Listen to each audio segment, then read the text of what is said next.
Hello guys, and welcome back to another cold episode. On today's episode, we are back with some more Yu-Gi-Oh! Duel Links action, and as you can tell by the title and the thumbnail, we are going to be talking about Nekroz. Yes, that deck that I hyped up so much is actually here, and we're actually able to talk about it, and talk about whether, how good it is. Is it good?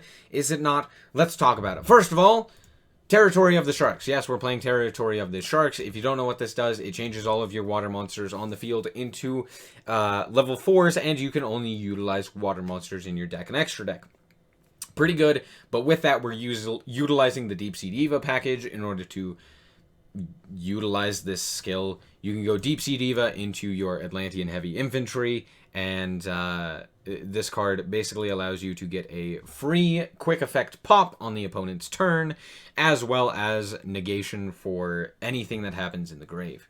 So, pretty solid. And really can shut down a lot of decks. And the fact that you are able to utilize this this skill with this deck is a definite boost to this archetype and this strategy. Territory of the Sharks is honestly a really solid generic skill. Now, let's move on to the cards Nekroz.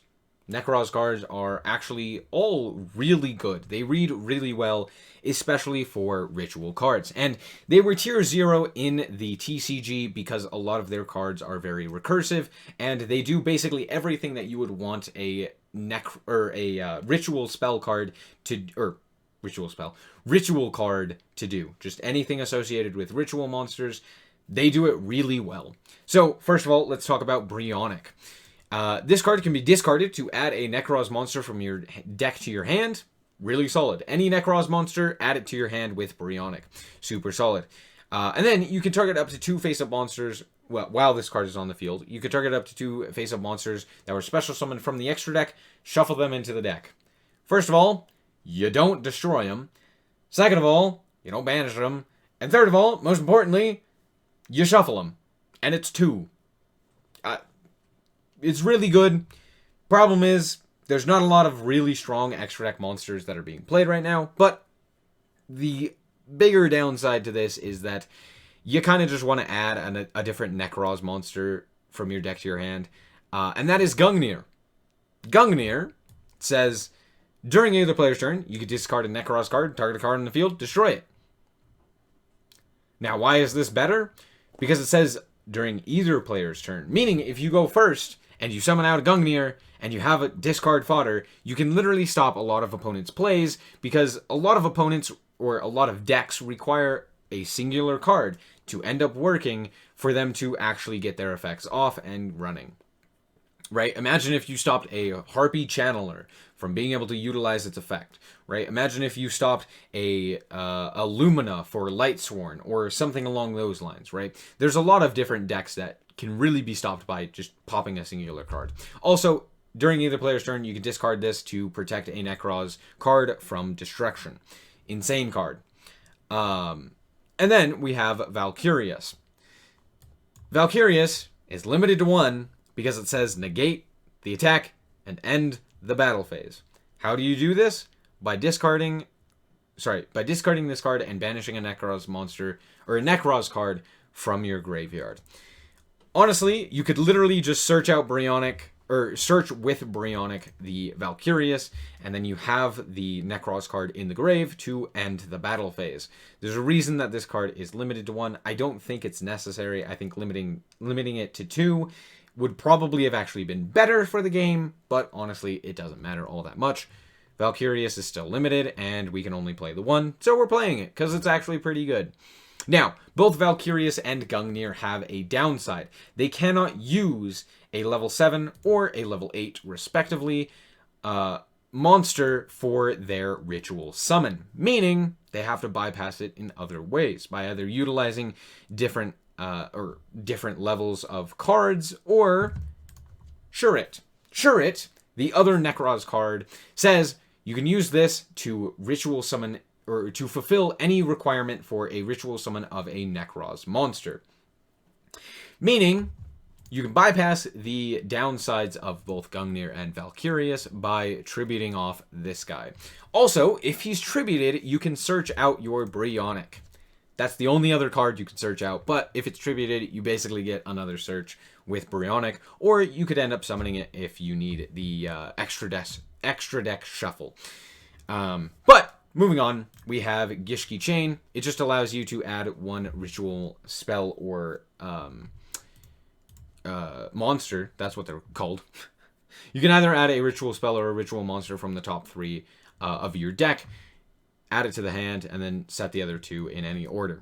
Really solid card and allows you to get to whatever combo piece you may need. This card, you could probably play at 2. I wouldn't suggest playing it at 3 because then at that point it kind of becomes more of a brick. As well as Brionic and Shurit. Play those at 3. They're definitely worth it. I only have 2. I kind of got unlucky with my pulls. Anyway, moving on, we have Kaleidoscope, which pretty simple ritual spell card. However, it does allow you to also send a monster from the extra deck to the graveyard for the ritual summon of a Nekroz monster. Really insane. That means that you could utilize this card along with Brionic in order to send like a coral dragon or a white or a dolphin or something along those lines in order to summon out your Brionic. Really insane, super solid card.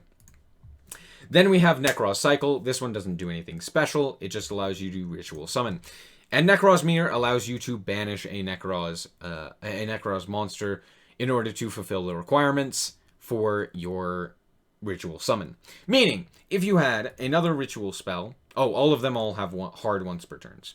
But if you had another ritual spell, you are able to utilize the Shurit, tribute it, summon out your ritual monster, get the search, then you could utilize that same Shurit with Nekroz Mirror to banish it from the graveyard in order to summon out whatever you end up searching. Really solid. Now, all of these have a secondary effect where if you control no monsters, you can banish this card and one Nekroz monster from your graveyard to add a Nekroz spell card from your deck to your hand. So, really solid, allows you to get into extra advantage, basically, if you end up having no monsters on your side of the field. Really solid follow-up play. Then, of course, Treacherous Trap Hole. This card should be banned. Thank you for coming to my tech talk. Let's move on and see how these decks actually perform, or how this deck actually performs.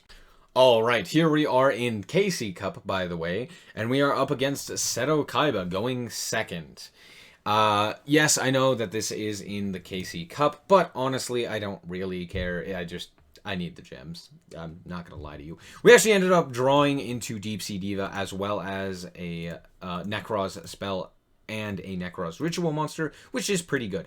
However, here I am going to show you why Treacherous Trap Hole should be banned. Treacherous Trap Hole wins me this duel. Straight up, I should not have won this duel without Treacherous Trap Hole. Anyway, we are going to actually activate the Deep Sea Diva, go into Territory of the Sharks, go into Abyss Dweller, activate Abyss Dweller, and just proceed to attack. The reason I didn't activate it is because there was no reason to activate it. What, am I going to get rid of a mountain? Not really going to do much. Anyway, we finally end up drawing into the Shurit, and they are going to immediately Karma Cut our Abyss Dweller. I don't know why. We are actually going to activate the Abyss Dweller in order to pop a card, but we are able to summon out our Gungner finally. Atlantean Heavy Infantry is able to get rid of mountains, and at that point it didn't matter. We had Gungner on the field as well as Lethal on the field. We could also discard a Nekroz card in order to pop one of his, or the last set spell or trap that he had, and honestly, at that point, it's game over. So there you go, Nekroz win. Alright guys, so just real quick, if you are enjoying this episode, then just be sure to drop a like down below, and subscribe with notifications on. If you want to see more of this. There you go. Anyway, let's get into the duel. We are up against Bandit Keith, and we drew kind of a brick hand, but we did end up drawing Valkyrius and Brionic, which means that we are able to get a Battle Fader on our field, or not on our field, but in our hand, which is really nice. The fact that we are able to prevent battle is really nice. Now, we didn't end up having to use it here because it's just a Fire King Yaksha. 1800 damage isn't all that bad. But they're going to activate their Fire King Garunics. They're going to pop a whole bunch of cards. Now they have 2 Fire King Garunics in circulation, so I do need to prevent that from happening. And we ended up drawing into Deep Sea Diva. If the previous game was a Treacherous Trap Hole showcase. This is an Abyss Dweller showcase.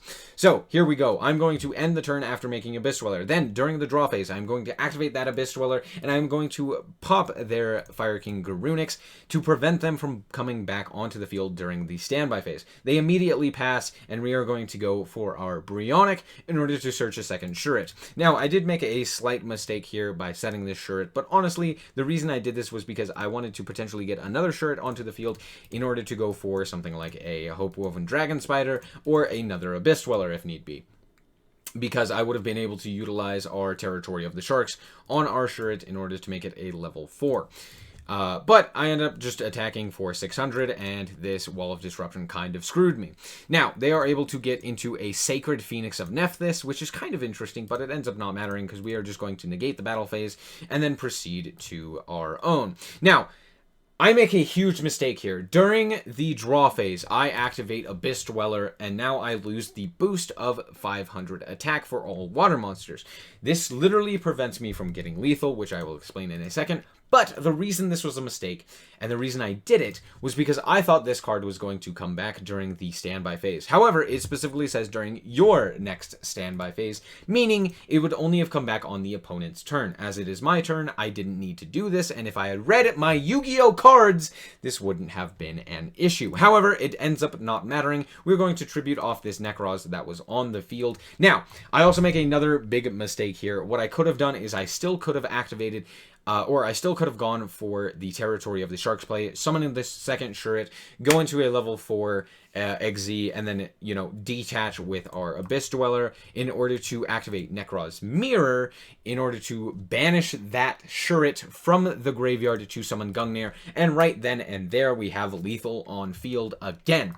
However, I ended up not doing that. Now, I could have also had lethal by just not detaching the material with the Abyss Dweller, because I get the 500 boost for all water monsters, making this card 3,000 and this one 600, and guess what? He has 3,400 life points, meaning I'd be 200 over lethal. It ends up not mattering, but these are some of the mistakes that I will explain later on, and as to why I basically don't have a whole lot of footage against higher level decks, because honestly, there's a lot that this deck can do. Now here I just end up popping the Fire King Island in order to prevent their, to prevent them from really getting anything. And then Gungner, once again, discard a card, pop their monster that they ended up drawing, and it ends up not mattering.